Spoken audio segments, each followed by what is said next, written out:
বাঙালির কাছে এক অমিত মহাকাব্যের নাম ১৯৭১। এক বিশাল ক্যানভাসে নিপুণ তুলিতে আঁকা ছবির নাম ১৯৭১।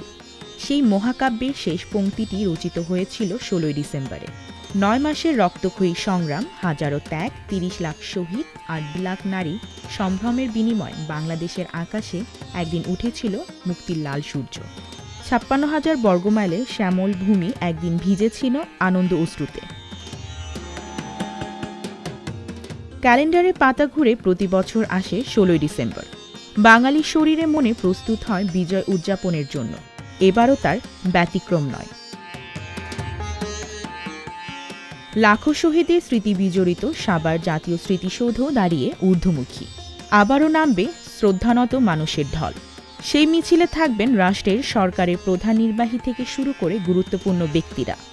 থাকবেন বিভিন্ন রাজনৈতিক দলের নেতাকর্মী থেকে শুরু করে বীর মুক্তিযোদ্ধা ও শহীদ পরিবারের সদস্যরা। বিজয় মিছিলে যুক্ত হবেন বিভিন্ন শ্রেণী পেশার বিভিন্ন বয়সী মানুষ।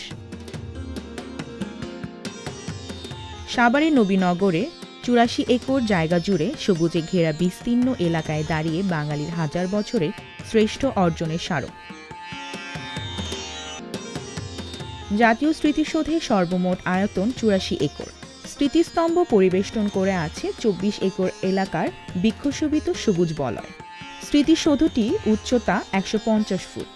সৌধটি ৭ জোড়া ত্রিভুজাকৃতি দেয়াল নিয়ে গঠিত। দেয়ালগুলো ছোট থেকে ক্রমশ বড় ক্রমে সাজানো হয়েছে।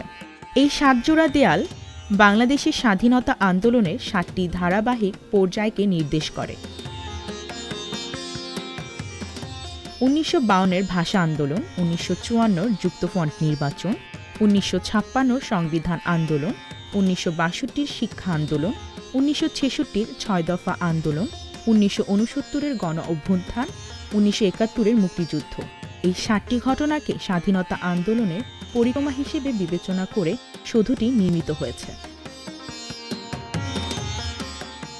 জাতীয় স্মৃতিসৌধ নির্মাণের উদ্যোগ নেওয়া হয় ১৯৭২ সালে। নানা পরিক্রমা পেরিয়ে এর নির্মাণ কাজ শেষ হয় ১৯৮৮ সালে।